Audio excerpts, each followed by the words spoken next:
Being sentenced to 20 years in prison, Ashley Benefield was back in the Manatee County courtroom.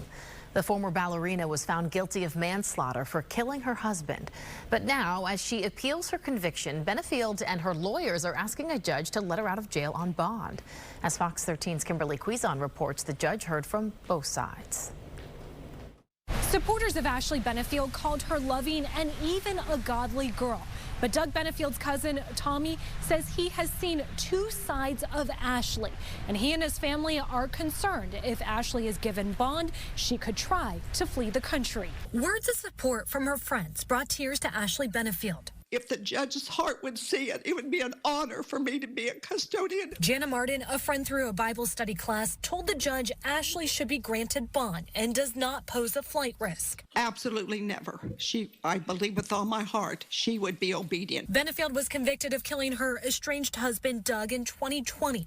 She claims self-defense, while the state attorney's office says it was planned. She's now appealing her conviction, saying she didn't get a fair trial.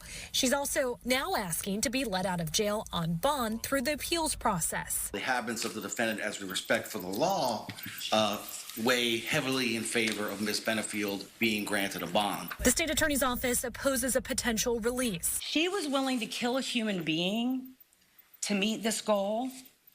There is nothing to prevent her, if an appeal comes back not in her favor, from deciding she's not going to present herself. And so does Tommy Benefield, Doug's cousin. He says she had nearly 4 years out on bond before she went to trial. It's almost 90% of the time since the killing, she's been out of jail. The case is a heated one. As you can see from this exchange our cameras caught when a supporter of Ashley's walked up to Tommy Benefield. Sorry?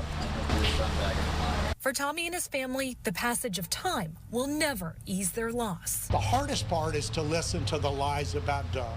They painted a picture one way, we know him completely differently. Judge Matt White, who is known for being extremely thorough, did not make a ruling today.